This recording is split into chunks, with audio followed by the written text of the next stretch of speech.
ಒಂದಷ್ಟು ಎಪಿಸೋಡ್ಗಳನ್ನ ಮಾಡ್ಕೊಂಡ್ ಬಂದ್ವಿ. ಇದರಲ್ಲಿ ಒಂದಷ್ಟು ಹೊಸತನ ಏನಾದರೂ ಮಾಡಬೇಕು ಅಂತ ಅನ್ಕೊಂಡಾಗ ನಾನು ಒಂದು ಡಿಸ್ಕಷನ್ ತರ ಏನಾದರೂ ಒಂದು ಹೋಗ್ಲಿ ಅನ್ನೋ ಕಾರಣಕ್ಕೆ ಐ ಆಮ್ ವೆರಿ ಹ್ಯಾಪಿ. ಮುಂದಿನ ದಿನಗಳಲ್ಲಿ ಫ್ಯೂಚರ್ ಇದೆಯಾ ಕೃಷಿಗೆ? 10-20 ವರ್ಷದಿಂದ ವ್ಯವಸಾಯದಲ್ಲೇ ಇದ್ರೂ ವ್ಯವಸಾಯದಲ್ಲಿ ನೆಕ್ಸ್ಟ್ ಹಂತದಲ್ಲಿ ಏನ್ ಹಾಕ್ಬೇಕು ಅನ್ನೋ ನಾಲೆಜ್ ಗ್ಯಾಪ್ ಇದೆ. ನೀನ್ ಯಾವ್ದೋ ಪುಸ್ತಕದ ಬದನೆಕಾಯಿ ಓದ್ಕೊಂಡ್ ಬಂದ್ಬಿಟ್ಟು ಇಲ್ಲಿ ಪುಂಗಾಕ್ ಬಂದಿದ್ಯಾ ಅಂತಾರೆ. ಇಂಥವಕ್ಕೆಲ್ಲ ಏನ್ ಹೇಳಕ್ ಇಷ್ಟಪಡ್ತೀರಾ? ನಮ್ಮ ಸಮಾಜನ ತುಳಿದು ಬಿಡುತ್ತೆ. ನಮ್ಮ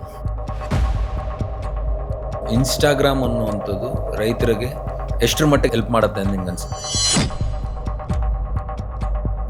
ಕನ್ನಡ ಫಾರ್ಮರ್ ಅನ್ನೋಂಥ ಇನ್ಸ್ಟಾಗ್ರಾಮ್ ಪೇಜ್ನ ಸ್ಟಾರ್ಟ್ ಮಾಡಿ ಅಗ್ರಿಕಲ್ಚರ್ ರಿಲೇಟೆಡ್ ಕಂಟೆಂಟ್ನ ಪೋಸ್ಟ್ ಮಾಡ್ತಾ ಇದ್ರು. ಯಾಕೆ ಮಾಡಬೇಕು ಅಂತ ನನ್ಗೆ ಏನು ಗೊತ್ತು, ಎಂಟರ್ಟೈನ್ಮೆಂಟ್ ಅಂತೂ ಬರಲ್ಲ, ಕಾಮಿಡಿ ಅಂತೂ ಮಾಡಕ್ ಬರಲ್ಲ, ಬೇರೆ ಏನು ಮಾಡಕ್ ಬರಲ್ಲ. ನನಗೆ ಗೊತ್ತಿರೋದು ಕೃಷಿ ಒಂದೇ. ನೀವು ಯಾವ ರೀತಿ ನೆಗೆಟಿವ್ ಕಮೆಂಟ್ಗಳಿಗೆಲ್ಲ ರಿಯಾಕ್ಟ್ ಮಾಡ್ತೀರಾ? ಹೌದು, ನಂಗೆ ಒಂದು 10 ನೆಗೆಟಿವ್ ಕಾಮೆಂಟ್ ಬಂದಿದೆ. ಟಕ್ಕಂದ ಮೇಲೆ ಲೈಕ್ಸ್ ನೋಡ್ತೀವಿ, 10,000 ಲೈಕ್ಸ್ ಬಂದಿರುತ್ತೆ. 10,000 ಲೈಕ್ಸ್ ಗ್ರೇಟ್, 10 ನೆಗೆಟಿವ್ ಕಾಮೆಂಟ್. ಕೃಷಿ ಮಾಡಿ ರೈತರು ದುಡ್ಡು ಮಾಡ್ತಾ ಇದಾರಾ ಅಥವಾ ಸಾಲಗಾರರಾಗ್ತಾ ಇದಾರ? ದುಡ್ಡು ಮಾಡ್ಬೇಕಂದ್ರೆ ಏನ್ ಮಾಡ್ಬೇಕು? 100% ಸಾಲಗಾರರಾಗ್ತಾ ಇದ್ದಾರೆ, 100% ದುಡ್ಡು ಮಾಡ್ತಾ ಇದ್ದಾರೆ. ನಿಜವಾಗಿ ಆರ್ಗ್ಯಾನಿಕ್ ಬೆಳೀತಾ ಇರುವಂತ ರೈತ ಬೆಳಕಿಗೆ ಬರ್ತಾ ಇಲ್ಲ. ಫೇಕ್ ರೈತ, ಇವನೇ ಸೀಮೆ ರೈತ, ಇನ್ನೇನು ರೈತ, ಇನ್ನೇನು ವ್ಯವಸಾಯ ಮಾಡಿದ್ದಾನೆ. ಆರ್ಗ್ಯಾನಿಕ್ ಮಾಡ್ತೀನಿ ಅಂತ ಹೋದಾಗ ಪ್ರೂವ್ ಮಾಡ್ಕೋಬೇಕು. ಕೆಮಿಕಲ್ ಮಾಡ್ತೀನಿ ಅಂದ್ರೆ ಆರಾಮಾಗಿ ಮಾಡ್ಬೇಕು.